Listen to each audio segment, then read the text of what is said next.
धर्म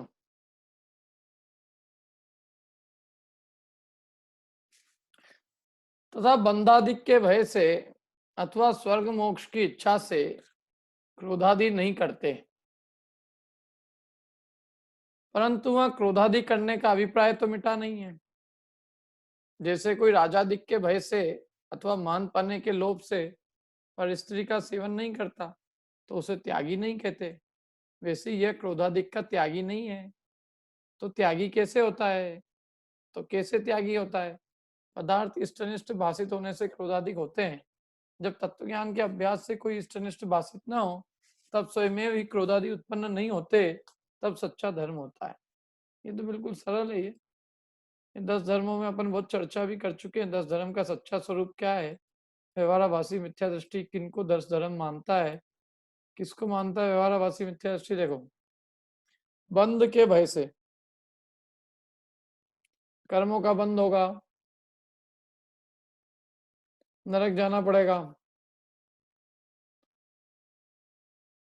डंडे पड़ेंगे। तो नरक के भय से, बंध कर्म बंध के भय से अथवा स्वर्ग मोक्ष की इच्छा से, क्रोध नहीं करेंगे तो स्वर्ग मिलेगा, मोक्ष चले जाएंगे, मोक्ष की प्राप्ति हो जाएगी, इसलिए गुस्सा नहीं करना। गुस्सा आता तो खूब है, लेकिन गुस्सा को दबाना, प्रकट नहीं होने देना। क्यों नहीं प्रकट होने देना? क्योंकि यदि हम प्रकट करेंगे, यदि हम क्रोध करेंगे तो उससे हमको नरक में जाना पड़ेगा, और नहीं करेंगे तो उससे हमको स्वर्ग मोक्ष मिलेगा। तो नहीं करने से डबल फायदा है और करने से नुकसान है। तो नहीं करते हैं इसलिए क्रोध नहीं करते हैं, गुस्सा इसलिए नहीं करते हैं। बाकी गुस्सा करने की मन में तो बहुत भाव है। अच्छा, घमंड होना चाहिए नहीं? अभिमान स्वाभिमान होना ही चाहिए। मनुष्य बहुत आदमी जी इसीलिए रहा है, जिंदा इसीलिए है, मान की खातिर तो जी रहे हैं। तो मान को अच्छा तो मानता है ना। तो मान कषाय को जब तक वो इस अच्छा मानता है तब तक उसके मान कषाय का मिट्टी है। मान होना अलग बात है, और मान को रखने लायक उपादेय मानना ये तो बहुत ही बड़ा जो है मिथ्यात्व है। तो अब ये क्रोध नहीं कर रहा है, इसका मतलब ये नहीं कि कोई क्रोध करने का त्यागी हो गया है। ये तो क्रोध कोई डंडे के मारे क्रोध नहीं कर रहा है। क्रोध करेंगे तो नरक मिलेगा, कर्म बंद हो जाएगा, मत करो भैया, मत करो, मत करो, क्रोध मत करो, ऐसे किसी भी तरह क्रोध को दबा रखा है। अथवा अपने मन ही मन में अरे क्रोध नहीं करेंगे तो स्वर्ग मिलेगा, मोक्ष मिलेगा। पहले जिन जिन ने क्रोध किए थे उनकी दुर्गति हो गई, द्विपायन मुनिराज भी दुर्गति चले गए, इसलिए अपने को क्रोध नहीं करना। या क्रोध करेंगे तो बहुत पाप बंद होगा। यदि शास्त्र में लिखा हो कि पापियों पे क्रोध करने से धर्म होता है तो करने लग जाएगा, कोई दिक्कत नहीं है। बदला लेने में धर्म है तो कोई क्रोध करने में दिक्कत नहीं है। माने जो क्रोध नहीं कर रहे हैं उसका आधार क्या है? क्योंकि शास्त्र जी में कही है। अपने को तो अच्छा लगता है क्रोध करने का भाव तो बहुत है, लेकिन शास्त्र में खूब लिखा है कि भैया नरक मिलता है, अब नरक नहीं जाना अपने को, क्या स्वर्ग जाना है, इसलिए अब मत करो क्रोध। तो क्रोध करने का अंतरंग से अभिप्राय का मिटा। क्रोध का त्यागी किसको है कहेंगे? शास्त्र में यह भी लिखा हो कि क्रोध करके, क्रोध करने से स्वर्ग मिलता है और क्रोध नहीं करने से नरक मिलता है, ये भी लिखा हो कि क्रोध करने से स्वर्ग मिलता है, तो भी क्रोध करने का भाव नहीं आए क्योंकि उसको वो दुख रूप प्रतीत हो। तो ये लिखा हो कि क्रोध नहीं करोगे तो नरक जाओगे, नरक जाने को तैयार है लेकिन क्रोध करने को तैयार नहीं, क्योंकि क्रोध वर्तमान में दुख रूप भाषित होता है, इसलिए क्रोध छोड़ा है क्योंकि वो दुख रूप है। इसलिए नहीं कि केवल शास्त्र के आधार से हमने अपने आप को दबा रखा है। बात दबाने की नहीं, बात जो है स्वयं क्रोध के प्रति जो इष्ट बुद्धि है या क्रोध करने का जो भाव है वो मिट जाए कि भैया ये दुख रूप भाव है, विभाव रूप भाव है, आत्मा का स्वभाव नहीं है।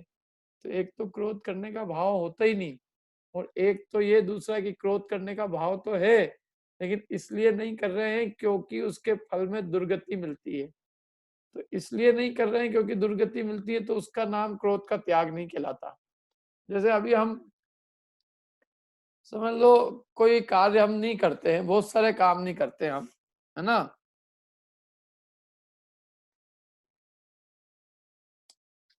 मिलावट नहीं करते हैं, इनकम टैक्स की समझ लो चोरी भी नहीं करते हैं,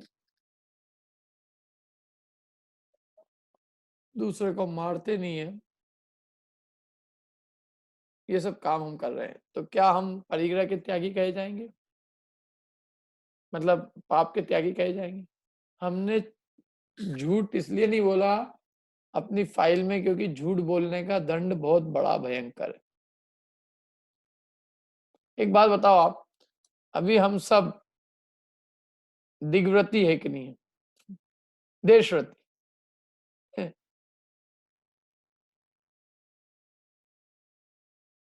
समझ में आया मेरा प्रश्न? क्या देशव्रती है कि नहीं अभी अपन?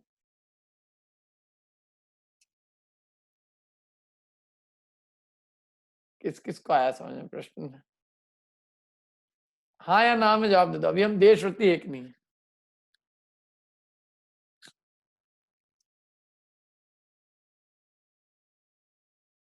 बोलिए निधि जी। जी भैया, अब ऐसे डंडे के जोर पे तो अभी दिग्व्रती भी है और देशव्रती भी है। नहीं, दिग्व्रती तो खैर नहीं हुए अपन अभी, क्योंकि दिग्व्रत में तो पूरे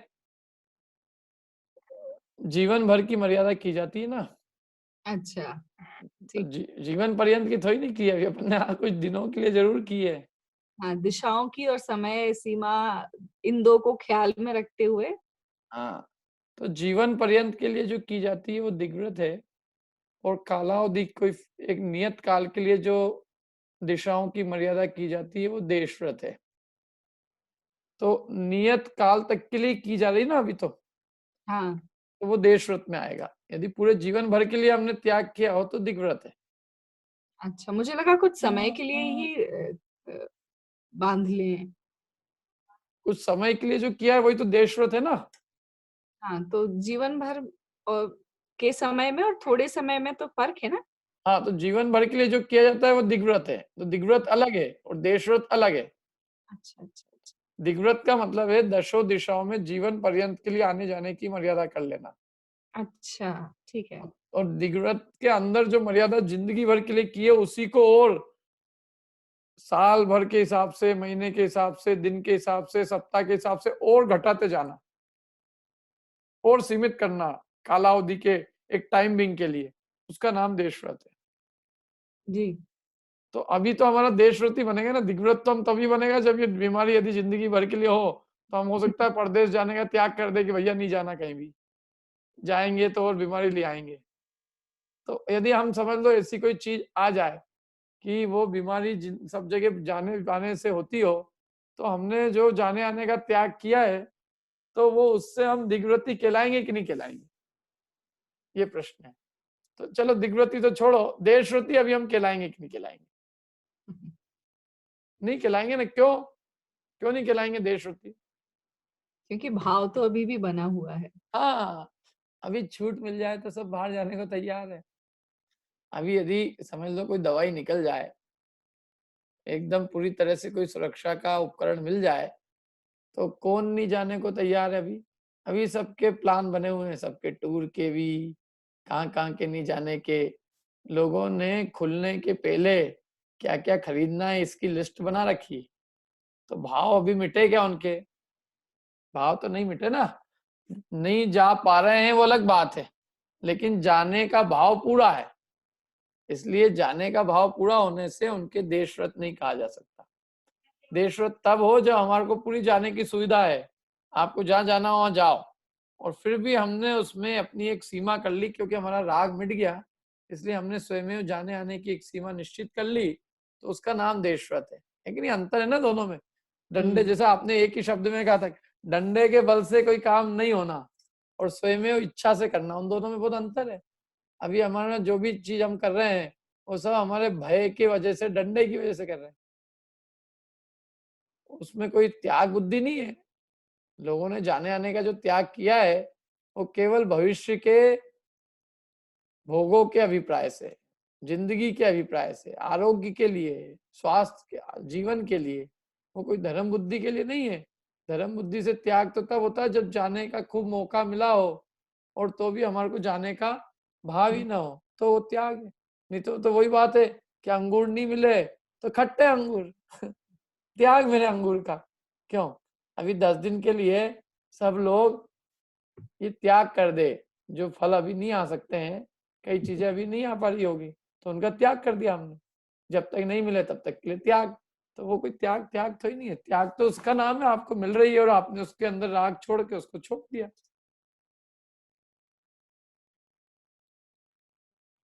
समझ में आया ना? ये दोनों में अंतर है।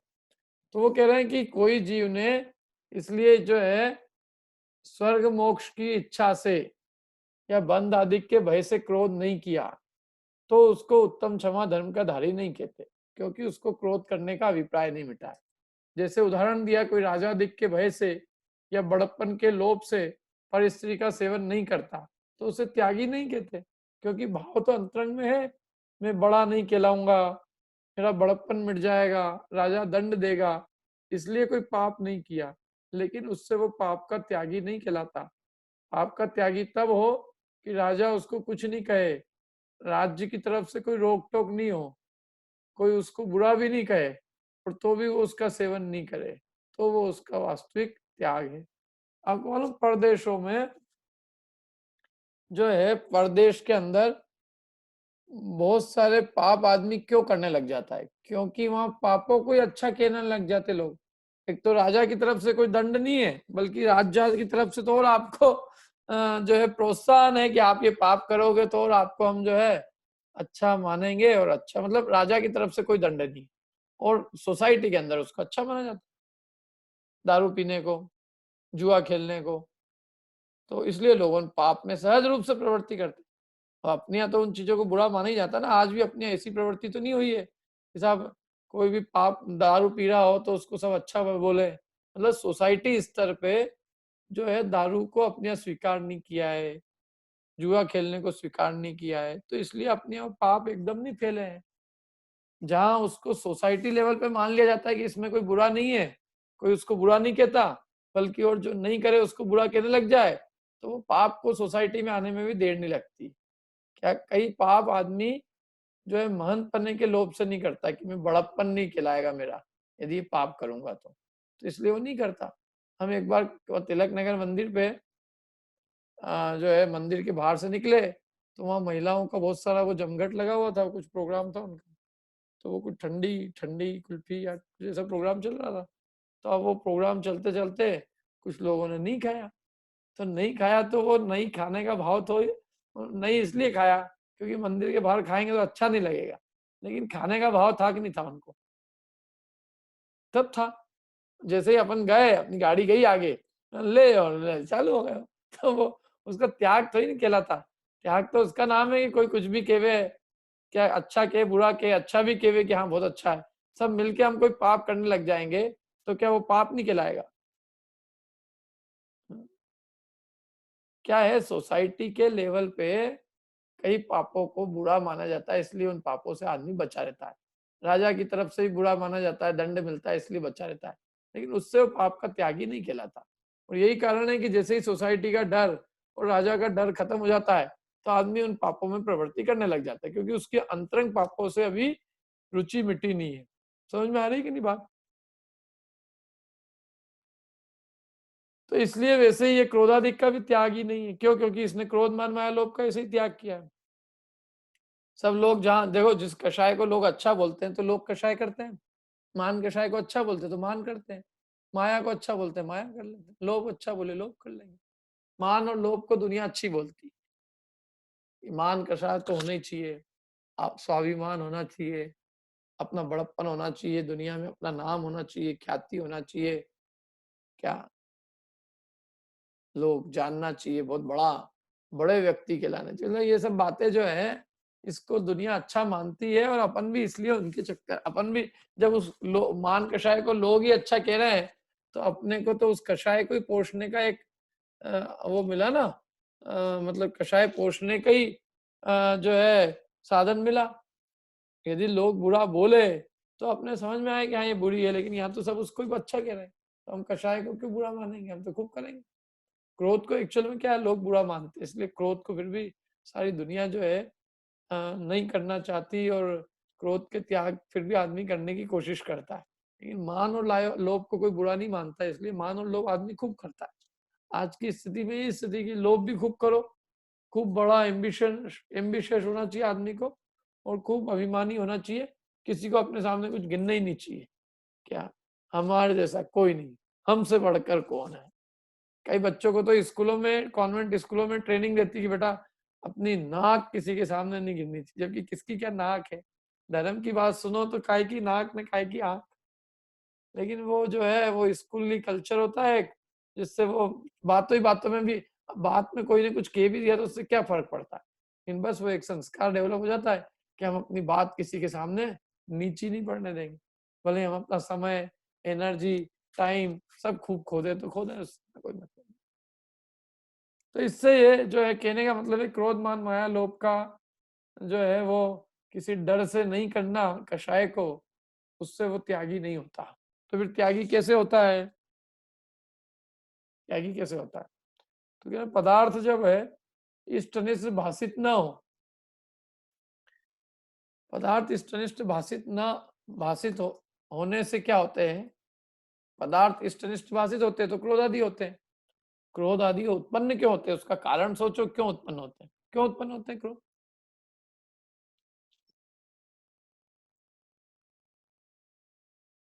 गुस्सा क्यों आता है, क्यों आता है गुस्सा? अरे आप लोगों को किसी को आता है कि नहीं गुस्सा? नहीं आता है, सब चुपचाप। हाँ बोलिए अर्पिता जी। जो अपने अनुकूल कार्य नहीं होता है तब गुस्सा आता है। हाँ सीधी सी बात है। तो जिस पे गुस्सा आता है वो हमें इष्ट लगता है कि अनिष्ट? अनिष्ट लगता है, अनिष्ट लगता है ना। थोड़ी समय के लिए। हाँ थोड़ा समय, जब गुस्सा आएगा तब तक तो अनिष्ट ही दिखेगा ना, यदि इष्ट दिखेगा तो गुस्सा ही नहीं आएगा। जब तक इष्ट लगेगा, अच्छा लगेगा, प्रिय लगेगा तो गुस्सा आएगा नहीं। कुछ काल के लिए वो प्रिय लगना बंद हो जाता है, अनिष्ट लगने लगता है, तो अपने को क्या आता है उससे, गुस्सा आता है। अच्छा लालच किसका आता है, किसका लोभ उत्पन्न होता है? लालच तो जो भी चीज प्रिय है उनका ही लालच हाँ होगा। जो इष्ट लगता है उस पर उसका लोभ उत्पन्न हो जाता है। जो अनिष्ट लगता है उसको दूर करना चाहते हैं, जो इष्ट लगता है उसको पास में रखना चाहते हैं, उसको प्राप्त करना चाहते हैं। इष्ट की प्राप्ति और अनिष्ट का वियोग यही चाहते हैं ना अपन। जो अच्छा लगता है वो हमारे पास हो, जो हमारे को बुरा लगता है वो हमसे दूर हो। यही तो जिंदगी का, और क्या लोगों का मकसद क्या है, बुरी चीज दूर हो, अच्छी चीज पास में। मैंने इष्ट अनिष्ट करते हैं किसी में, और इष्ट की प्राप्ति, अनिष्ट का वियोग, यही उनके जीवन का उद्देश्य है। तो इष्ट अनिष्ट के ऊपर क्रोध करते हैं और इष्ट की प्राप्ति का लोभ करते हैं, यही दो काम करते हैं। अब कोई पदार्थ इष्ट ही नहीं लगेगा और अनिष्ट ही नहीं लगेगा तो आपको क्रोध उत्पन्न होगा? पदार्थ अनिष्ट लगे बिना आपको गुस्सा आ सकता है? नहीं आएगा। और इष्ट लगे बिना उसके प्रति लोभ उत्पन्न हो सकता है? नहीं। नहीं होएगा। तो ये जब इष्टनिष्ठ बुद्धि मिटेगी तो हमारे कषाय मिटेंगे। और इष्टनिष्ठ बुद्धि क्यों होती है? मिथ्यात्व से, तत्व ज्ञान के अभाव से।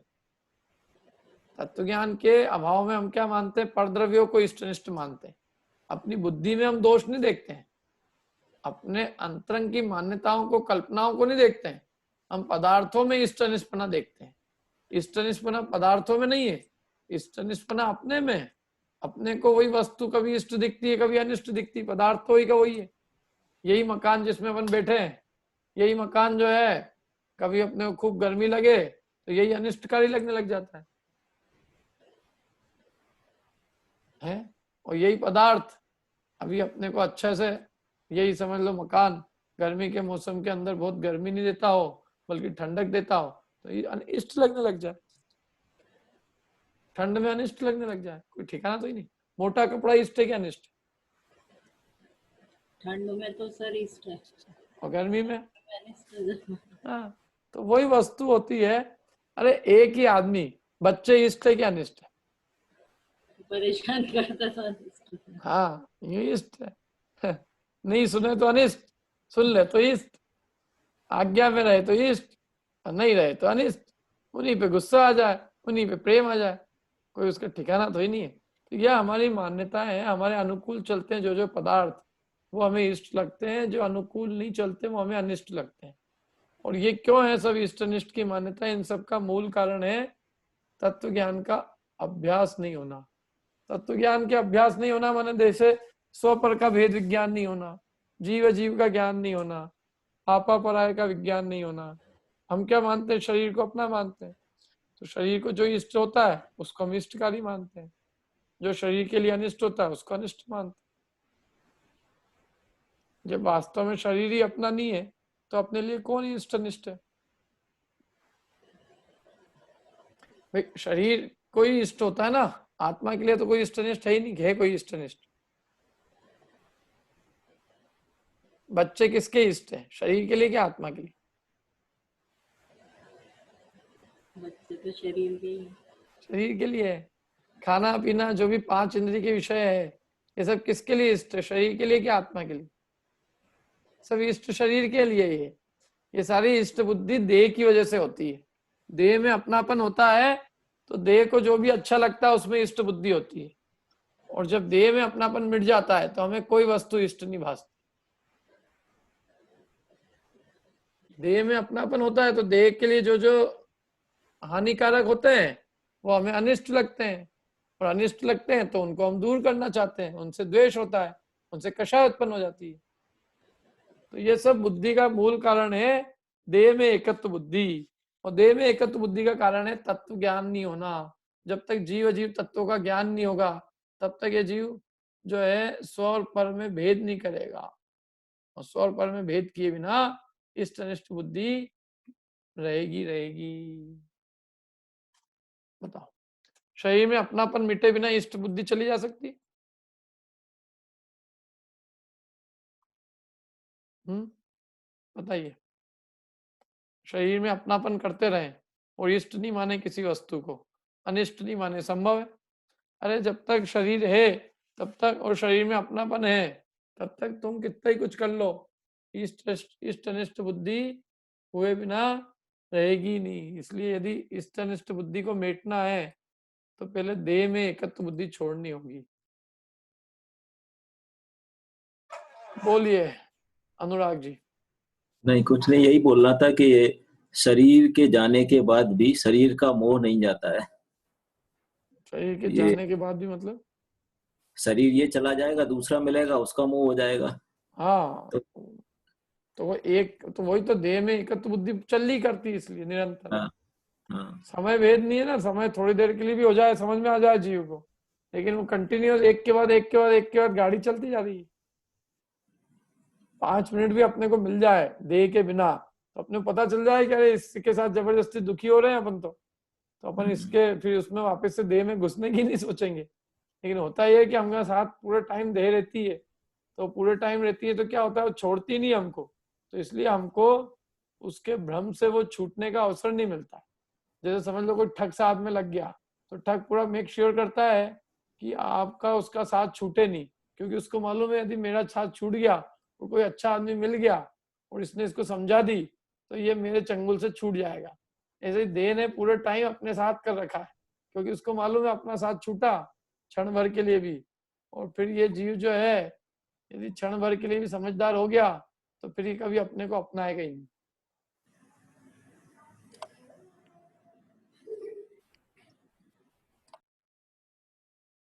ठीक है।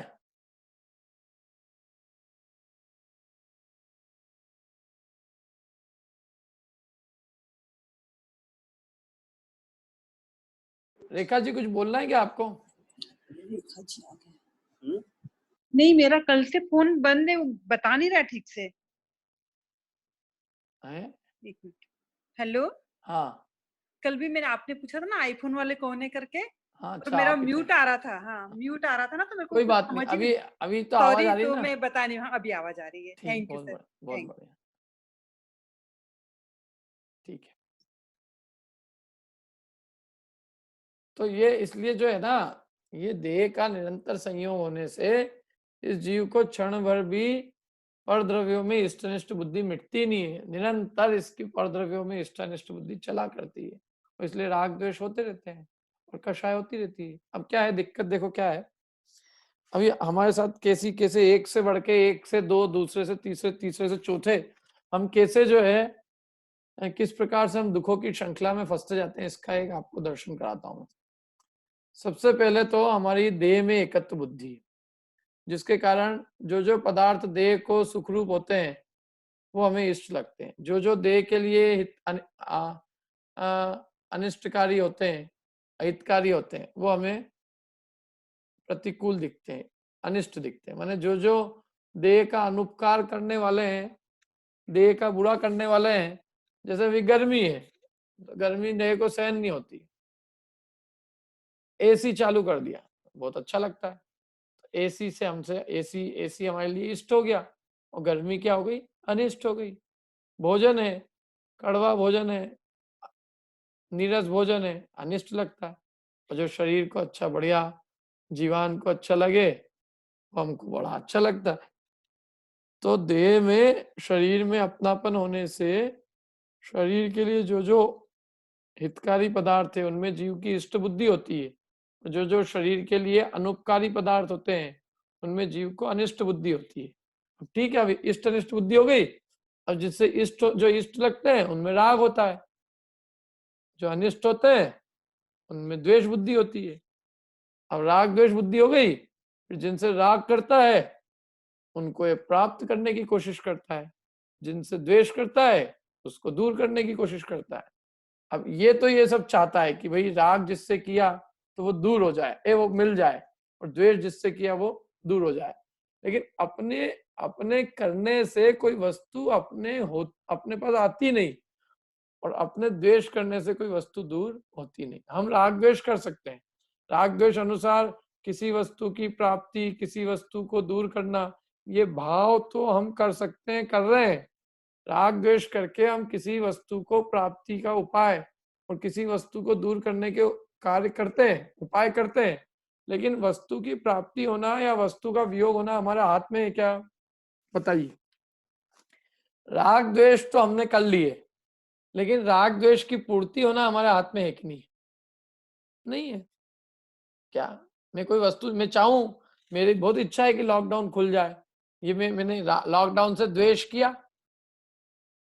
हमारे पीछे पास में ही बहुत सारी अच्छी अच्छी जगह मंदिर है, ये वहां से मेरे को राग है, वहां जाने का मेरा भाव है, तो वहां जाने की मेरी बुद्धि हुई, समझ लो। लेकिन वो राग द्वेष तो मैंने किया, चलो लॉकडाउन से द्वेष और दुकानों से राग, लेकिन वो राग द्वेष करने पे भी मेरा जो प्रयोजन है वो सिद्ध हुआ क्या? लॉकडाउन मेरी इच्छा से खत्म हो गया क्या? मेरी इच्छा से मेरे को दुकानों में जाने को मिला क्या? नहीं मिला ना। तो मेरे राग द्वेष करना सार्थक है कि निरर्थक है? बताओ, लॉकडाउन से मैं कितना ही द्वेष करूं उससे क्या हो जाएगा? दुकान से कितना ही राग करूं, है?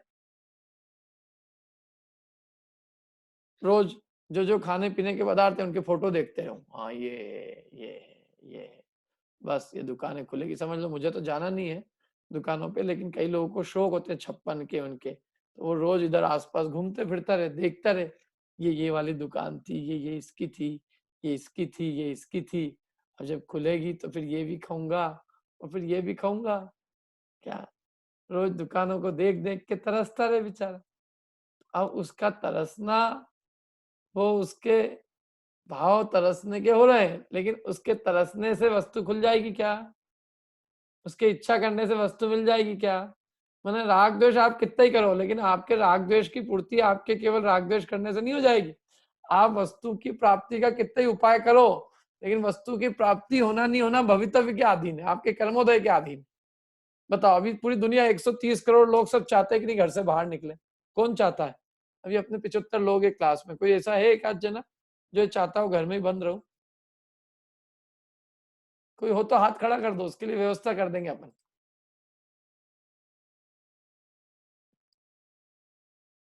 एक भी आदमी? नन, नील, कोई तो हो जिसको लग रहा हो कि नहीं साहब कोई व्यक्ति नहीं है 75 में से जो ये चाहता हो कि ये लॉकडाउन नहीं खुले। माने लॉकडाउन से सबको द्वेष बुद्धि है ना? कोरोना कौन नहीं चाहता मिटे? बताओ, किसकी इच्छा नहीं है कि दवाई मिल जाए? दवाई से किसको इष्ट बुद्धि नहीं है? सब चाहते हैं। हमारी चाह हुआ तो हो नहीं रहा है, तो चाहने से सिद्धि क्या हुई? अच्छा, हमारे चाहने से क्या होगा? मैं खूब चाहूँ, यार दवाई निकल जाए, दवाई निकल जाए। मैं तो ऐसा हूँ उसमें, जैसे ऐसा है ना कि वो छीका है ऊपर और बिल्ली नीचे से कह रही है माला फेरे, ये छीका फूट जाए, ऊपर से गिर जाए और ये ऊपर से गिर के मेरे को सारी मिठाइयाँ मिल जाए, तो बिल्ली के इच्छा करने से छीका फूट जाएगा, छीका गिर जाएगा। हैं? ऐसे तुम, ना तो तुम डॉक्टर हो, ना तुम वैक्सीन बनाने वाले हो, ना तुम्हारा कोई शासन में हस्तक्षेप है, ना प्रशासन में है, कुछ नहीं है, तुम्हारे से कोई पूछता भी नहीं है। इन घर में ऐसे बात खोल देना चाहिए, इनको खोल देना चाहिए। तो तुम्हारे घर में पूछने आ रहे हो, तुमसे खोल देना चाहिए कि बंद कर देना चाहिए। ये दवाई तो निकल ही देना चाहिए। और ये मोदी जी ने बहुत गलत किया है, इसने ऐसा किया, उसने, अरे तो तुमसे कौन घर में पूछने आ रहा है, जो तुम अपनी राय बता रहे हो? बताओ। तुम्हारा इष्ट अनिष्ट बुद्धि करके राग द्वेष करना सब बेकार है, क्योंकि तुम्हारे राग द्वेष करने से कोई चीज होती हो तो राग द्वेष करना सार्थक है? राग करने से चीज मिल नहीं रही है, द्वेष करने से वो चीज दूर नहीं हो रही है, तो फिर वो राग द्वेष करना, कषाय करना बेकार है कि सार्थक है? बताओ। क्यों? समझ लो कोई काम हो रहा हो मेरी इच्छा अनुसार, तो वो उसकी इच्छा भी करूं मैं। मेरी इच्छा से मेरे को यदि विजय चाट हाउस की कचौरी मिल जाए, तो मैं क्यों, चलो इच्छा करना भी ठीक है। फिर मेरी इच्छा करने से कोई चीज मिल नहीं रही है, तो फिर वो इच्छा करना बेकार है कि सार्थक है?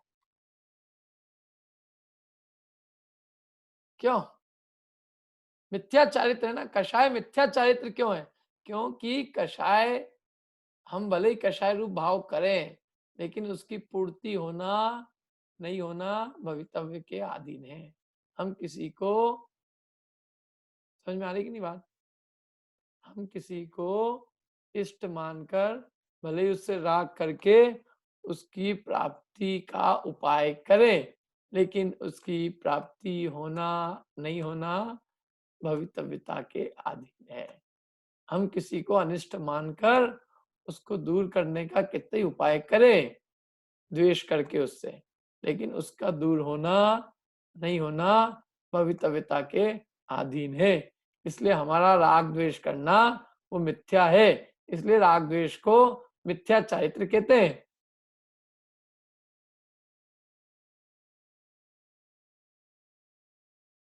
कषाय मिथ्या चारित्र क्यों है? क्योंकि कषाय भाव करना अपने अपन करें भले ही कषाय भाव, लेकिन अपने कषाय भाव करने से काम हो जाता है क्या? बताओ। मेरे क्रोध करने से सामने वाले का बुरा होता है? मेरे मान करने से आप बड़ा मान लोगे? मेरे लोभ करने से वस्तु की प्राप्ति हो जाएगी? मेरे छल कपट करने से मैं किसी को ठग लूंगा? कुछ नहीं होता है। कषाय सब झूठी है ये। तुम कितने कषाय के भाव करो, तुम्हारे कार्य की सिद्धि होना होगी तो होगी, नहीं होना होगी तो नहीं होगी। छल कपट पूरी दुनिया कर रही है, लेकिन इष्ट की प्राप्ति किसी को होती, किसी को नहीं होती। लोभ कौन नहीं कर रहा है?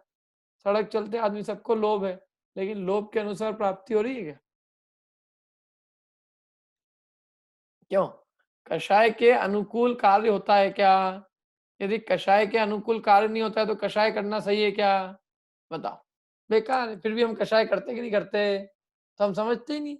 हम यही नहीं सोचते हैं कभी करने के पहले कि मेरे करने से कुछ होना जाना भी एक नहीं है, मेरे कषाय के भाव करने से कोई सिद्धि भी एक नहीं है।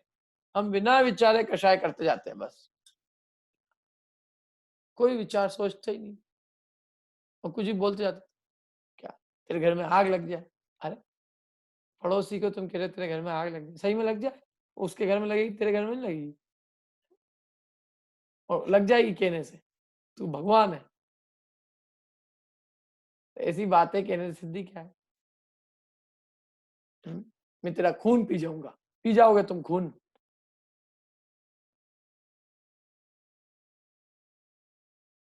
माने जीव जो है क्या बोलता है, क्या सोचता है, क्या, कुछ विचार नहीं है। बस ऊट पटांग विचार करना, फालतू कर्म बंद के संसार में घूमना है। क्या होगा इससे? वो ऐसा ऐसा ऐसे किसी को इस तरह के वाणी से सिद्धि क्या होगी? बताओ। होगा? कुछ भी नहीं होने वाला। ये होगा कलम बंद करोगे तुम फालतू में दुखी होगे। क्या जैसे किसी शादी में आप चले गए, कोई बुजुर्ग व्यक्ति किसी शादी में चला गया, अपनी वाली खूब चलाए, ए भैया सब माथा ढक के रहेंगे, सब टोपी पहन के रहेंगे, कोई ऐसा नहीं रहेगा, कौन सुनता है उसकी? है कोई नहीं सुनता। क्या उसकी हंसी करते लोग और एक भी नहीं मानते, और महिलाएं यदि सर ढकी हुई हो तो और जान के उगाड़ दे, लो दद्दा जी लो लो देखो तुम कुछ देख, टोपी पहन रखी हो लड़कियों ने और उतार दे और सिर पूरा खुला करके उगाड़े बदन करे कि ये लो। मतलब चलती कुछ नहीं है डोकरो जी की, कोई नहीं नाचेगा सड़क पर, फिर भी नाचेंगे जान करके, तो उसको दुख होता है कि सुख होता है? क्यों? जब अपनी नहीं चलती है और अपन चलाने की कोशिश करते हैं तो दुनिया में सुख होता है कि दुख होता है? बताइए क्या होता है? दुख होता है और क्या होता है? तो जो चीज चलती नहीं है उसको चलाने से दुखी होना है, जिस पे अपनी चल ही नहीं रही है और हम चलाने की कोशिश करें तो दुख होएगा। ऐसे ही कषाय भाव हम करें भले ही, लेकिन कषाय के अनुसार कार्य होना संभव नहीं है, तो वो कषाय दुख का ही कारण बनेगी ना। क्यों? हम कितनी कषाय कर ले लेकिन कषाय के अनुकूल कार्य होता नहीं है, तो हमारी कषाय करना सार्थक है कि निरर्थक है? समझ में आ रही कि नहीं बात? मेरे क्रोध से यदि सामने वाला का बुरा होता तो मेरा क्रोध करना सार्थक हो जाता, लेकिन मेरा क्रोध करने से उसका कुछ नहीं होता है, अरे उसका होना भी होता है तो उसके पाप के उदय से होता है, उसमें मेरा कषाय बिल्कुल कैसी है? अकिंचित कर है। माने मेरी कषाय से तो सामने वाले का कोई लेना देना है ही नहीं है, तो वो कषाय मेरे लिए तो पूरी बुरी है और उसके लिए कुछ बुरी नहीं है, तो उसका तो कुछ बिगाड़ कर नहीं रही है, मेरा जरूर कर रही है। तो ऐसी कषाय करने से क्या मतलब है? बताओ, कोई मतलब सिद्धि है कुछ इससे? हाँ, कोई मतलब नहीं, फिर भी हम करते हैं। तो हम समझते नहीं ना, ये इष्टनिष्ठ बुद्धि करते हैं हम, और इष्टनिष्ठ बुद्धि करके और हम व्यर्थ में कषाय भाव राग द्वेष करके कषाय भाव करते हैं और दुखी होते हैं। अभी इसलिए तो उन्होंने पंडित जी ने कहा भाई तू समझ ये कषाय क्यों करना, कषाय से कषाय को तू समझ तो सही कि कषाय क्यों मिथ्या है। जब मिथ्या समझ में आएगी तो दूर करने का उपाय करेगा, ऐसे ऊपर ऊपर थोड़ी नहीं। साले का बुरा तो खूब करना है मेरे को, मैं अपने इसके सामने अपना कुछ भी गुस्सा प्रकट नहीं होने देता हूँ, प्रकट हो जाए तो साला अपने को मारने लग जाए, इसलिए मैं ऊपर ऊपर कुछ भी गुस्सा नहीं कर रहा हूँ, तो मेरे गुस्से का अभाव हो गया है ना। वो घमंड तो करना चाहिए, ऐसे तो पंडित जी घमंड तो होना ही चाहिए, हर आदमी को अपनी इज्जत का ध्यान रखना चाहिए, लेकिन अब क्या करो शास्त्र जी में लिखा है तो अपन जो है ना फिर वो नहीं करते घमंड। करना तो चाहिए ऐसे, क्या स्वाभिमान तो होना ही चाहिए, क्या छल कपट तो वैसे तो करना ही चाहिए, अब क्या करें, लेकिन अब जिनवाणी में भी ऐसी ऐसी बातें लिख दी है, हमसे पालते नहीं बने, लेकिन अब क्या करें, करनी पड़ रही है। क्यों? लोभ तो खूब होनी चाहिए, सब चीज होनी चाहिए घर में, सब सब परिग्रह तो खूब होना चाहिए, जितना परिग्रह उतना अच्छा है, उतना ही सुख है। अब वो क्या है, पुराने जमाने के आचार्य लोग थे, वे तो सब बिल्कुल ऐसे ही थे, वो नागे बाबा, तो खुद के पास तो कुछ था नहीं, तो उनने लिख दी सबके लिए कि जो भी परिग्रह जोड़ेगा उसको नरक मिलेगा, खुद के पास नहीं था इसलिए सबके लिए ऐसी लिख दी। बोलो क्यों है? तो ऐसे ऊपर ऊपर कषाय नहीं करने से कषाय नहीं जाएगी। कषाय कषाय मिथ्या है, कषाय से कोई सिद्धि नहीं है, कषाय करने से प्रयोजन की सिद्धि होती नहीं। जैसे हम किसी में कर्तृत्व लगाए और कर्तृत्व से कार्य कुछ हो नहीं, जैसे कोई बुजुर्ग व्यक्ति शादी में अपनी खूब चलाए, उसकी कुछ चले नहीं तो दुखी होता है, ऐसे ही हम कषाय के अनुसार अपना कार्य करना चाहते हैं और कार्य कुछ होता नहीं है तो हम व्यर्थ में दुखी हो लेते हैं। समझ में आ रही कि नहीं आ रही बात?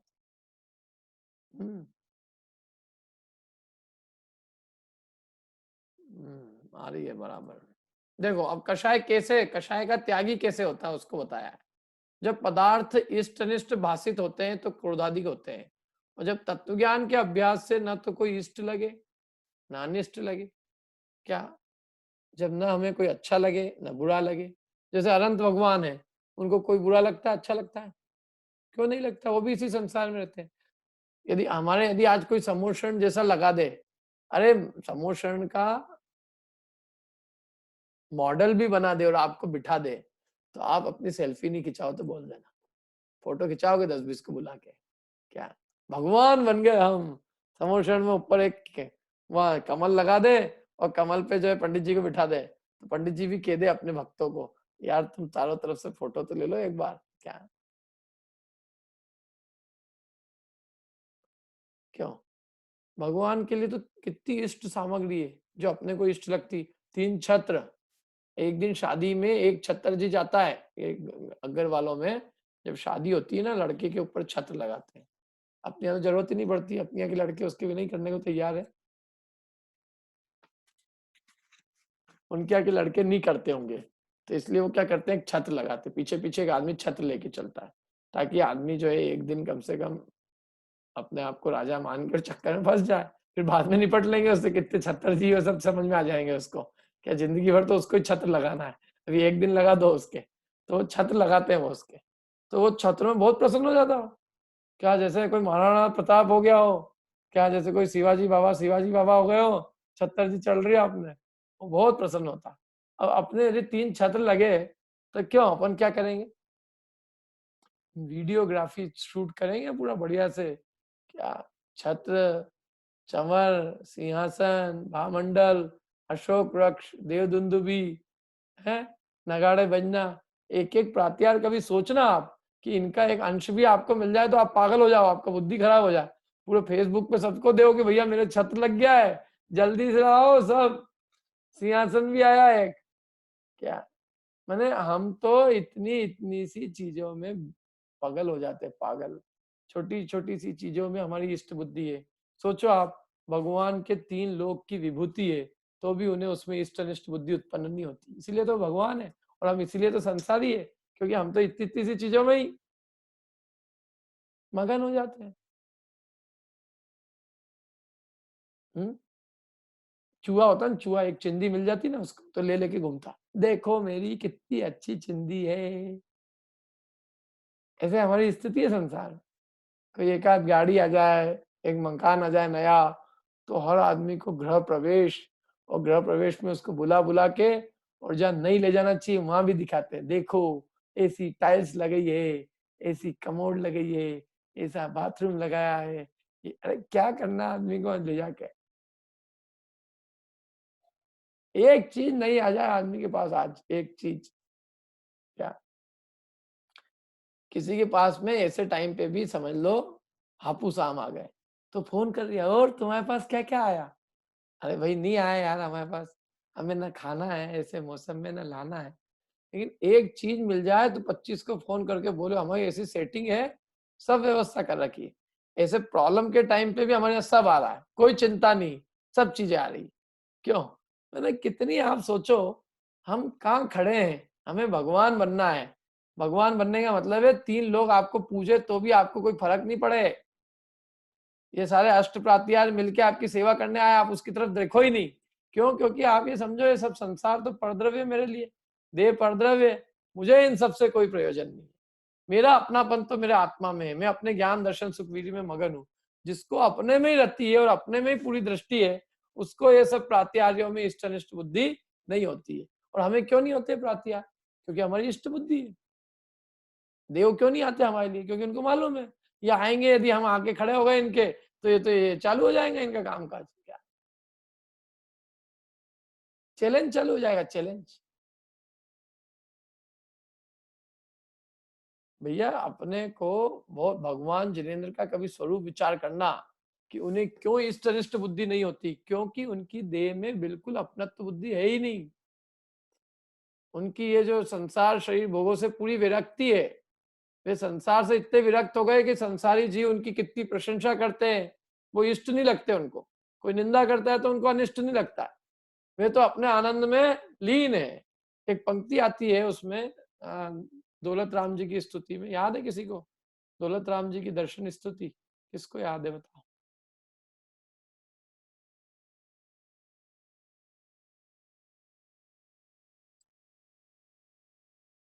बोलो नेहिल जी। सकल के ज्ञायक तदपि वाली स्तुति।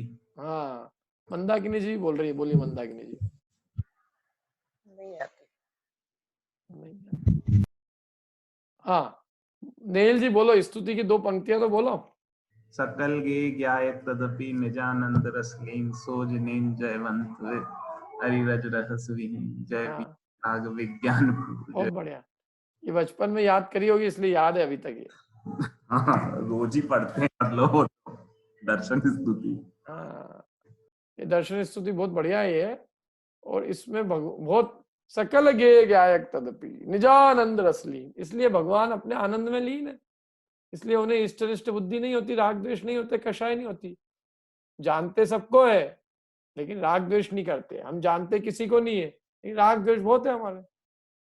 क्या हमारे जरा भी पुण्य का उदय नहीं है तो भी हमारे को खूब कषाय होती है, खूब अभिमान आदि होते हैं। यही तो दिक्कत है।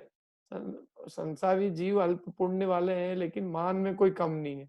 भगवान के तीव्र पुण्य का उदय लेकिन मान का अभाव है। मुनिराज के 3 लोग नमस्कार करता है लेकिन कषाय नहीं है। गृहस्थ संसारी जीव है, मिथ्या दृष्टि है, उसके जो है एक आदमी भी नमस्कार करे तो वो 50 फोटो खिंचवाएगा। उस बेचारे को कोई करता ही नहीं, कभी कोई पूछता ही नहीं। जरा से कोई पूछ ले, अरे भगवान हो गए भैया मेरे लिए, तो कितने बढ़िया उपकारी है। ये स्थिति है। संसारी को देह में बहुत एकत्व बुद्धि है। वो इस देह के फोटो को, देह के थोबड़े को, इसी को अपना माना करता है। इसलिए जो इसका अच्छा कह दे उसके लिए वो इष्ट है बस, और जो इसके अच्छा नहीं कहे वो इसके लिए अनिष्ट।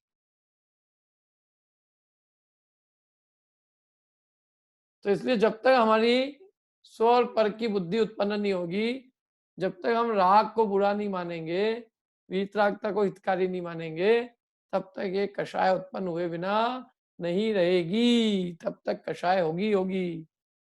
समझ में आई बात? और इसलिए ऊपर ऊपर केवल कषाय नहीं करने से कोई क्षमा धर्म का धारी नहीं हो जाता। ऊपर गुस्सा नहीं करा, आपने मेरे को 10 गाली दे दी, मैंने गुस्सा नहीं किया, मैंने कहा यार अभी बोलूंगा सबको बुरा लगेगा, अपनी इज्जत का क्या होगा, थोड़ी इज्जत का ध्यान रखना पड़ता है ना, अभी मत बोलो। फिर बाद में जब क्लास हो जाएगी खत्म तो फिर सवालों को फोन लगा लगा के 10 गाली नहीं दूं तो मेरा भी नाम जो है पंडित नहीं क्यों? तो इससे कषाय चली गई मेरी। कषाय तो बेर बांध के बैठ गए अपन।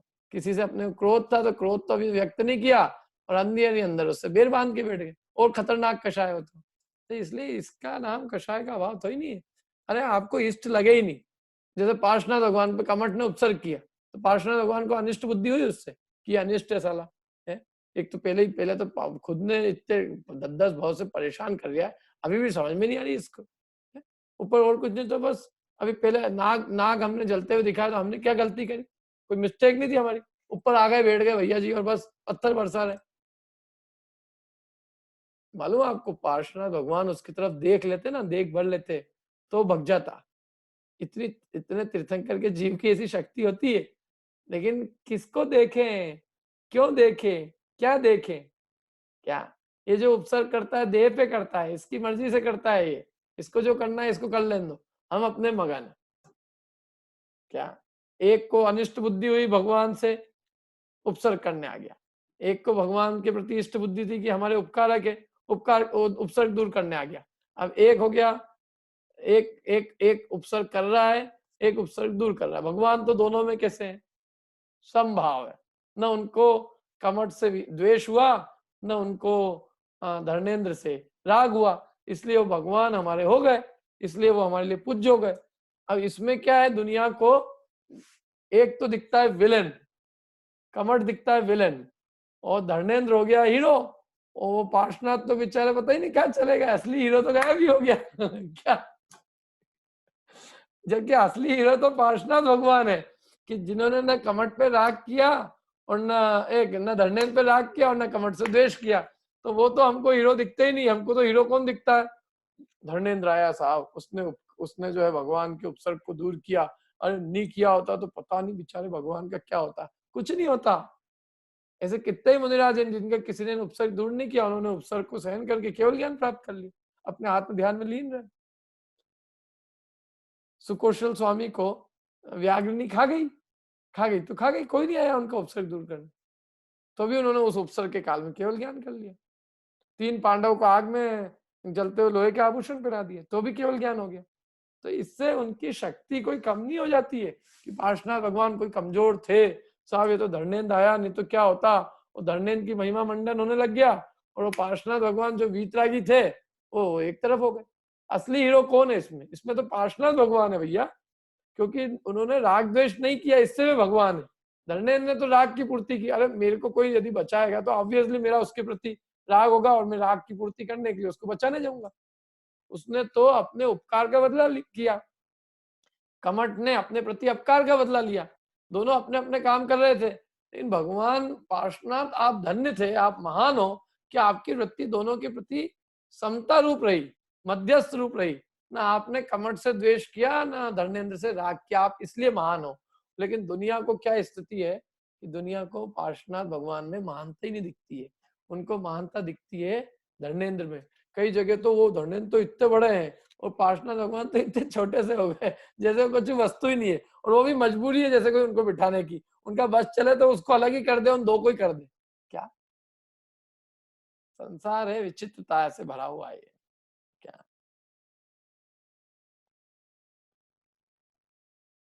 तो कषाय कब नहीं होगी वो बता रहे हैं, जब तत्व ज्ञान का अभ्यास करोगे तो कषाय नहीं होगी। तत्व ज्ञान के अभ्यास से क्या होगा कि पदार्थ न इष्ट भाषित होंगे न अनिष्ट भाषित होंगे। जब इष्ट अनिष्ट भाषित ही नहीं होंगे पदार्थ, तो स्वयं क्रोधादि उत्पन्न ही नहीं होंगे, उत्पन्न ही नहीं होंगे, पैदा ही नहीं होंगे। जब पैदा ही नहीं है तो उसको नाश की क्या बात है। भगवान को क्रोध पैदा होते हैं और फिर वो उसको नष्ट करते हैं कि भगवान के क्रोध पैदा ही नहीं होता इसलिए उनके नाश है क्रोध का। भगवान के क्रोध का अभाव किस तरह बताइए। क्रोध उत्पन्न नहीं होता, इस तरह से उनके क्रोध का अभाव है कि गुस्सा तो उनको आ जाता है साहब, उनको भी, लेकिन वो गुस्से को किसी तरह से फिर बाद में नष्ट कर देते हैं, इससे उनके क्रोध का अभाव है। अरे क्रोध उत्पन्न नहीं होना वो क्रोध का अभाव है। भगवान के क्रोध उत्पन्न नहीं होता, क्यों नहीं होता, क्योंकि इष्टनिष्ठ बुद्धि नहीं होती तो क्रोध उत्पन्न नहीं होता, और इसलिए उनके सच्चा धर्म है और हमारे सच्चा धर्म नहीं है। क्या क्रोधादि कषाय का उत्पन्न नहीं होना वो क्षमा धर्म है। क्रोध का उत्पन्न होकर फिर उसको दबाना या प्रकट नहीं होना वो उत्तम क्षमा धर्म नहीं है। लेकिन ये व्यवहारवासी तो ये समझता है। एक तो क्या है सबसे बड़ी चक्कर कि व्यवहारवासी का धर्म भी क्या है मालूम आपको। व्यवहारवासी का धर्म है, मतलब यदि आप उसको धर्म की बात करो तो वो कहता है ठीक है कषाय नहीं करना ना, तो कषाय में उसको एक ही कषाय दिखती। कौन सी कषाय मालूम आपको, कौन सी। आप किसी से पूछो कषाय, तो कषाय कौन सी कषाय दिखती है उनको, नहीं मालूम आपको। सबको एक ही दिखती है, सारे संसार को कषाय में क्रोध, बस गुस्सा ही कषाय दिखती है। गुस्सा करने वाला लोगों को बुरा दिखता है। क्या आप यदि जरा गुस्सा करने लग जाओ तो आपको, तुम इतना धर्म पढ़ते हो फिर भी गुस्सा करते हो, क्रोध करते हो फिर भी कषाय तुम्हारी मिट्टी नहीं है, है? और वो जो कोई व्यक्ति है अच्छे दुकान पे बैठ रहा है, धंधा पानी कर रहा है, ग्राहकों को लूट रहा है छल कपट करके और अपने आप को बहुत बड़ा मान रहा है, तो वो अपने को आपको कषाय नहीं मानता है। और ये जरा सा गुस्सा आ जाए छोटी मोटी बात पे तो कषाय दिखने लग जाती है। तो कषाय का भी स्वरूप अभी हम जानते ही नहीं। अधिकांश लोगों को तो कषाय में केवल क्रोध मान माया लोभ ही कषाय याद है, उनको कषाय के 16 भेद है मालूम ही नहीं है। आप पूछो अभी अपने में से भी 75 में से कई लोग होंगे जिनको ये नहीं मालूम होगा कि कषाय 16 होती है। उनके हिसाब से कषाय 4 ही होती है बस। कौन कौन सी 4 कि क्रोध मान माया लोभ। 16 भी होती कषाय। अच्छा 16 होती है, कौन सी होती पंडित जी 16, कौन सी होती 16, हमने तो 4 ही सुनी है। 12 जरूर तुम्हारी कुछ होगी, 4 तो भगवान की और 12 तुम्हारी है। क्यों 16 कषाय, जब तक तत्व ज्ञान का अभ्यास नहीं होता तब तक कषाय 16 होती है नहीं मालूम होता।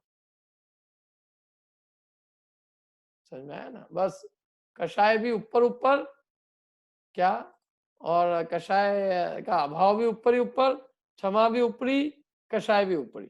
सारा काम ऊपरी ऊपरी चलता, अंदर तह तक वो जाने की कोशिश ही नहीं करता है वो कि अंदर वास्तविक चीज क्या है, क्या इनको मिटाने का उपाय क्या है। ठीक है, समझ में आ रहा है सबको।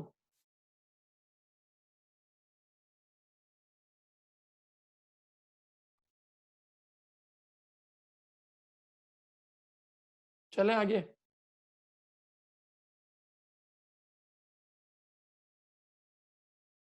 कषाय कितनी, 16 कषाय के नाम किस किस को याद है, जरा हाथ खड़ा करना।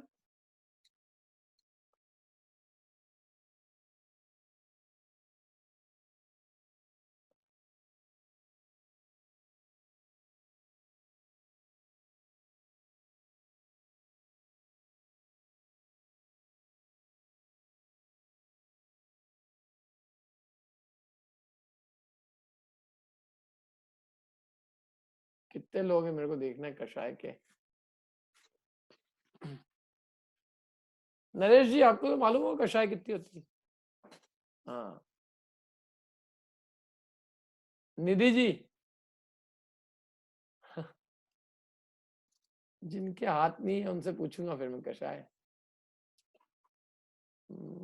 BB2 मिहिका जैन कौन है? मिहिका जैन पुणे। हाँ BB2 मिहिका जैन पुणे जैन।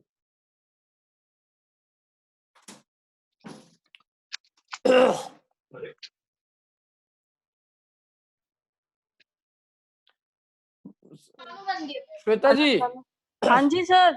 कषाय कितनी होती है? 16 अनंतानुबंधी हाँ बस बस प्रत्याख्यान बस बस बस बस बस बस बस अरे हाथ तो खड़ा कर लो हाथ। हाथ नहीं खड़ा किया ना आपने। हाँ नहीं सर वो रह गया सर।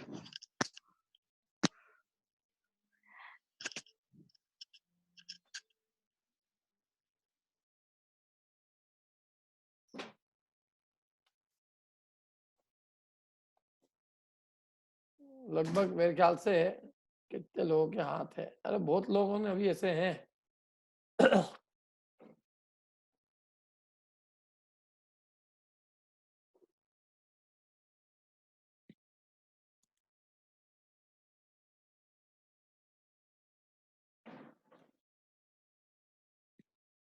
चलो उन लोगों के लिए बता दो आप। कौन बताएगा? कोई से ही पूछ लेते हैं। 38 लोगों ने हाथ खड़े किए 78 में से। मतलब 40 जने अभी भी ऐसे हैं जो या तो उन्होंने हाथ खड़ा नहीं किया है या वो उनको आता नहीं है या वो हाथ नहीं खड़ा करना जानते हैं या तो या कषाय के नाम नहीं मालूम। पूछूं मैं? चलो जिनको आता उनसे पूछ लेते हैं पहले। बोलो सन्मति भाई। सन्मति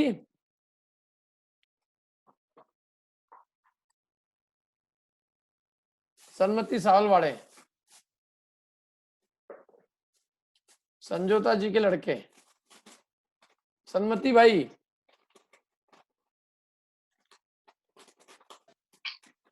हाँ चलो और कोई।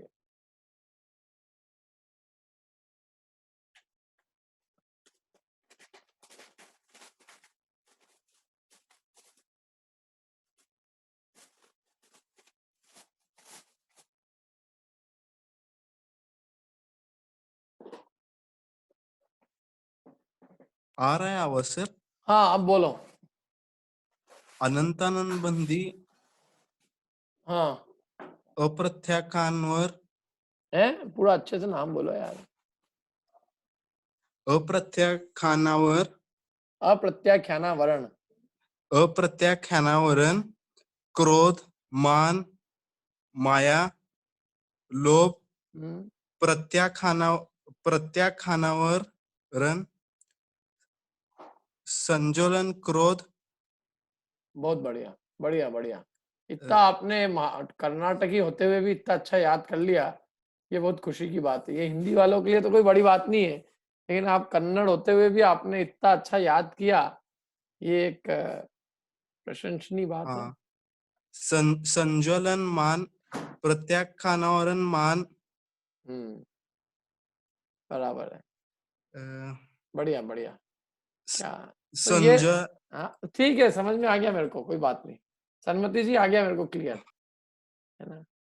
तो ये 16 प्रकार की कषाय। अब इसको क्या है, ये 16 में भी भेद तो करता नहीं है कि ये अनंतानुबंधी या प्रत्याख्यान संयोजन 4 तरह की कषाय। और ये देखो एक चीज और ये समझना कि कौन सी कषाय किस स्तर पे जाती है, पहले ये तो समझे अपन। क्या अपने हिसाब से तो बस कोई भी कषाय प्रकट हो गई माने बस बहुत कषाय है। अरे कषाय अभिप्राय की क्या कषाय है क्या, और अनंतानुबंधी कषाय क्या है, अप्रत्याख्यान क्या है, प्रत्याख्यान क्या है, संजुलन क्या है, ये सब कौन समझते ही नहीं। बस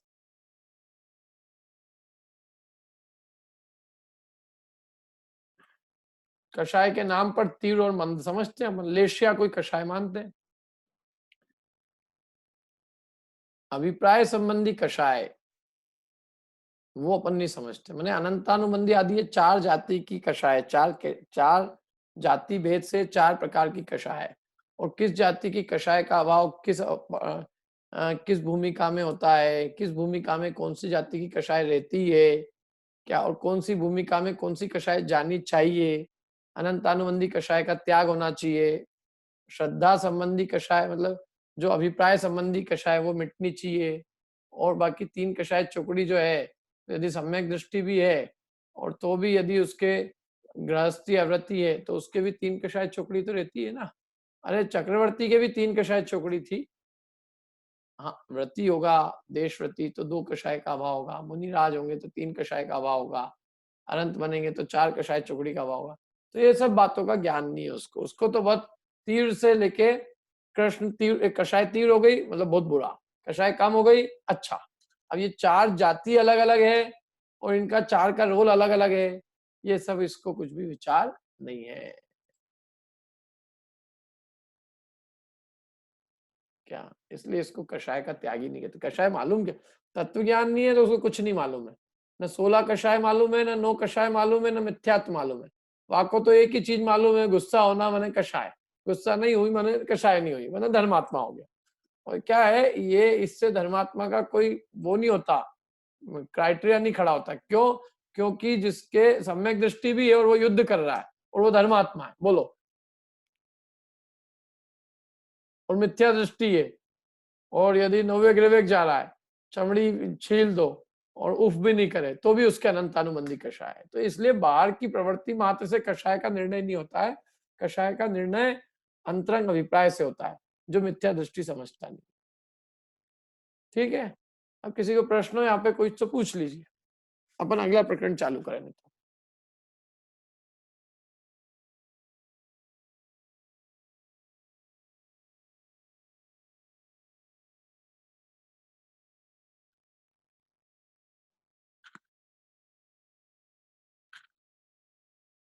बोलिए प्रीतेश जी। ये जो तत्व ज्ञान का अभ्यास बोला है, तो तत्व ज्ञान का अभ्यास बोले तो मतलब पढ़ना की अभ्यास का मतलब क्या समझे, मतलब सिर्फ पढ़ना, चिंतन करना, मनन करना, विचार करना, निरंतर उसकी यथार्थता का विचार करना, युक्ति पूर्वक उस बात की श्रद्धा उत्पन्न होना, ये सब तत्व ज्ञान का अभ्यास में जाएगा। अभ्यास मतलब थोड़ा सा ऐसा है प्रैक्टिकल लेना है ऐसा कुछ? हाँ प्रैक्टिकली है तो और क्या है, प्रैक्टिकली कोई इष्टनिष्ठ भाषित नहीं हो तो प्रैक्टिकलिटी तो तभी होगी ना, नहीं तो थ्योरी हुई। इष्टनिष्ठ कब भाषित नहीं होंगे, जब उसका अभ्यास होगा। तो तत्व ज्ञान का अभ्यास, अभ्यास से इष्ट अनिष्ट बना मिले। इष्टनिष्ठ बुद्धि मिटनी चाहिए तो काम होएगा। बोलो समता जी। सर जैसे कि बोला जाता है कि कषाय का मीनिंग होता है कि जो आत्मा को कसता है उसको कषाय बोला जाता है, लेकिन जो 9 कषाय में सबसे पहली कषाय हास्य, उसको कषाय कैसे बोलेंगे? देखो ऐसा है, कोई आदमी मर रहा हो कोरोना से और वो हंसे तो आपको उस पर दुख होएगा कि आपको उस पे मतलब आपको अच्छा लगेगा? वो बताओ, डॉक्टर कह रहे हैं कल मरने वाला और वो हंसे ही समझ लो मेरे लिए कुछ कह दिया जाए कि ये 2-4 दिन ही जिंदा रहेंगे, कैंसर के लास्ट स्टेज के पेशेंट है, आप मेरे से मिलने आए और मैं खिलखिला के हंस रहा हूँ, तो सब बेचारे चुपचाप देखते रहते हैं कि भैया ये आदमी 2 दिन में मरने वाला है, हंस रहे हैं भैया जी, क्या करें चुपचाप। ऐसे संसार में जीव महा दुखी है, उसका जो हंसना है वो ऐसे ही है क्या, चारों गतियों के दुख में पड़ा हुआ जीव कभी खिलखिला रहा है अपने दुख को भूल के और व्यर्थ ही हंस रहा है। 4 गति के दुखों को भूला हुआ है वो कि क्या मेरी दशा है, और उस दशा को भूल के और कोई भी कल्पना कर करके और हंसता है, तो कषाय है। इसलिए मिथ्या मतलब वो मिथ्या चारित्र में है, क्योंकि काय के लिए हंसना, हंसना किस चीज की। और लोग तो फालतू के जो है कार्टून बना बना के और फालतू की बातें कर करके अपने आप को एंजॉय कर रहे हैं। असली जैसे कोई दारू पिला दे किसी को, कोई दवाई दे दे और वो असलियत भुला दे, तो वो अच्छी चीज है क्या? ऐसे हंसी में अपन कुछ समय के लिए चीजें भूल रहे हैं तो कोई अच्छा नहीं है। अपनी रियलिटी पता होनी चाहिए कि अपन कहाँ खड़े हैं, क्या है। हंसने से क्या होएगा? बोलो समता। सर जैसे सामने वाला हंस रहा है वो दुख में फिर भी हंस रहा है, लेकिन उसके कारण हमको कष्टाय हो रही है, तो इस कारण हास्य को नहीं कषाय नहीं, बोला अपन अपने ऊपर ही लगाओ ना। अपन चार गति के अंदर परिभ्रमण कर रहे हैं, घोर दुख के पात्र है, यंत्रणाओं के पात्र है, और हमें अपनी दुर्दशा का भान नहीं है और कुछ भी कल्पना कर करके खिलखिला के हंस रहे हैं, तो इससे बड़ा अज्ञान और कुछ नहीं है। ये कषाय, ये मिथ्यात्व है, मिथ्या चारित्र कहा है इसको। क्यों? क्योंकि कोई इस तरह जो है ना, ये जो हास्य होती है ये कुछ कल्पना करके उत्पन्न होती है, काल्पनिक कोई भी बात सोच सोच के, और हम हंसते रहते हैं। उससे क्या है? टेम्पररी कोई इलाज कर भी लिया तो उससे कोई सिद्धि नहीं है। परमानेंट इलाज कोई जिनवाणी इलाज मानती है।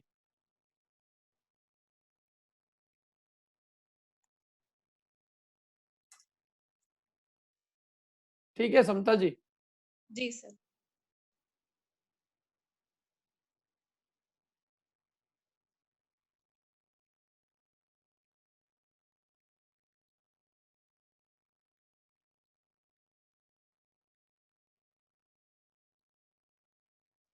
चलो चले आगे।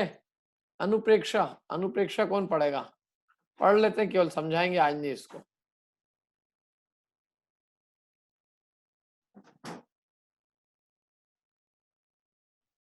केवल पढ़ेंगे, है ना? कल समझाएंगे, कल पढ़ेंगे, समझेंगे कल इसको। रितु भाभी पढ़ो आप, अनुप्रेक्षा पढ़ लो। तथा अनित्य आदि चिंतवन से शरीरादि को बुरा जान हितकारी न जानकर उनसे उदास होना, उसका नाम अनुप्रेक्षा कहता है। सो यह तो जैसे कोई मित्र था, तब उससे राग था और पश्चात उसके अवगुण देखकर उदासीन हुआ, उसी प्रकार शरीर आदि से राग था, पश्चात अनित्यादि अवगुण अवलोक कर उदासीन हुआ। परंतु ऐसी उदासीनता तो द्वेष रूप है। अपना और शरीर आदि का जहाँ जैसा स्वभाव है वैसा पहचान कर, भ्रम को मिटाकर, भला जानकर राग नहीं करना और बुरा जानकर द्वेष नहीं करना, ऐसी सच्ची उदासीनता के अर्थ यथार्थ अनित्यवादिक का चिंतन करना ही सच्ची अनुप्रेक्षा है। बहुत बढ़िया, है ना? ये क्या अनुप्रेक्षा है ये बताया है यहाँ पे कि अनुप्रेक्षा का स्वरूप क्या है।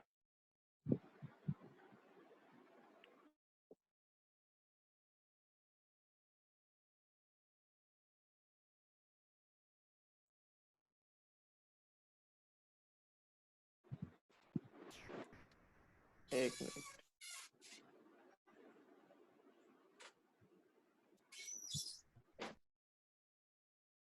ठीक है, अब इसको आप चिंतन करके आना कल। अभी अपना आज का टाइम हो गया है, इस पे आप विचार करना। ये जो पढ़ा है ना अपन, ये जो अपन ने अनुप्रेक्षा अभी पढ़ा है कि अनुप्रेक्षा में क्या भूल करता है। देखो ये सब एक के बाद एक चीज आ रही है। सबसे पहले क्या है, संवर के जो जो कारण है उन कारणों के बारे में जीव क्या क्या भूल करता है इसका वर्णन चल रहा है। तो संवर के कारण कौन कौन से कहे? गुप्ति, समिति, धर्म, अनुप्रेक्षा, परिसर्जय और चारित्र, ये संवर के कारण कहे ना। तो इनमें हर एक के अंदर उसकी क्या गलती है? हर एक के अंदर मूल गलती वो एक ही है कि वो ऊपरी स्वरूप को तो उसको तो गुप्ती समिति आदि जानता है, लेकिन उसका जो वास्तविक स्वरूप है उसकी उसको खबर नहीं है, उसकी पहचान नहीं है। ये इसकी भूल है मोटी मोटी। अभी अनुप्रेक्षा में भी यही है। तो अपन ने गति पढ़ा था, कल अपन ने समिति पढ़ा था, उसके पहले परसों अपन ने गुप्ती पढ़ा था, आज अपन ने धर्म पढ़ा, अब कल अपन अनुप्रेक्षा पढ़ेंगे, और उसके बाद क्या पढ़ेंगे? परिसर्जय, फिर अपन पढ़ेंगे चारित्र। तो हर एक के अंदर ये जो गुप्ती समिति आदि जो बताए हैं शास्त्रों में, उसका सच्चा स्वरूप नहीं जानता है, तो ऊपर ही ऊपर से गुप्ती समिति को मानता है, और इसलिए उनका सही स्वरूप नहीं समझने से इसको संवर का भी सच्चा श्रद्धान नहीं। इनको सही समझे तो संवर के कारण को सही समझे, संवर के कारण को सही समझे तो संवर समझे।